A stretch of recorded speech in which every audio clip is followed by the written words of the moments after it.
So I'm curious, in that kind of preparation for the deal, because I think some of the stuff you shared are some of the risks and things to be aware of, and some of the value you bring in helping business owners understanding the perspective and the positions that are going to be taken by potential buyers. But when we look at the building value phase, what are the things that you advise or warn business owners on in terms of the prepping for the transaction? What are the things that they need to do? A couple of the key things that they need to do or think of in their preparation and structuring to be ready for the best value transaction. Yeah, really good financial reporting. At some point, one accounting firm, loyalty is one thing, but, it's the same thing. As your company grows and as your net worth grows, sometimes you outgrow your advisors.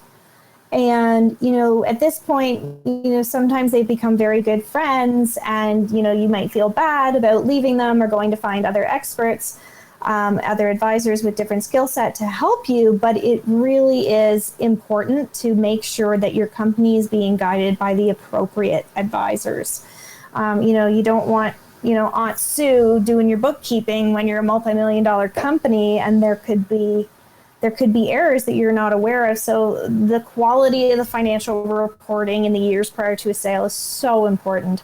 It's, the difference between using a financial planner and moving up to a wealth manager once you get to that, certain wealth level.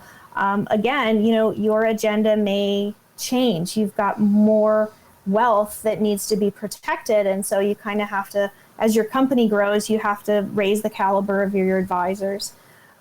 Is one thing.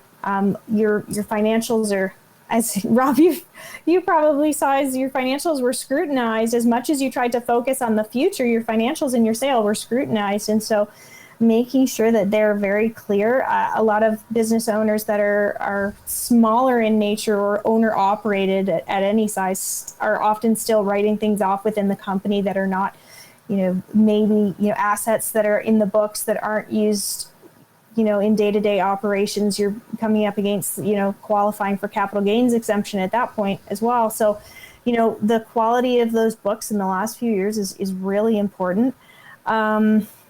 Does that answer part of the question there, Brad? Yep. So I think that that preparation in terms of having that discipline around reporting, having that ready in advance, that type of thing.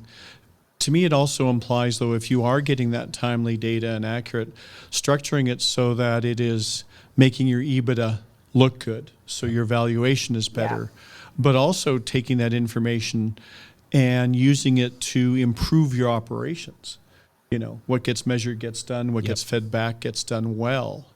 And so, I think that mindset that business owners need to have at any stage, where they're always kind of working to grow the business. How do I grow the business? How do I grow profitability and still maintain my other values?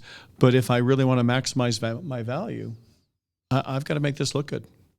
Absolutely. The one thing that we tend to see is that people were building to sell maybe a year or 2 years before they went to sell. So when they started that activity, they were able to increase their EBITDA, but it took a jump.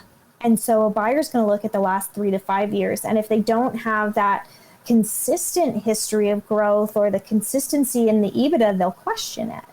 And so you might have seen, this last 1 year was great. You guys did great. But before that, what happened? So again, for exit planning, to have that historical trend from year to year that it's a really strong company or it's moving in this upward trend is so valuable.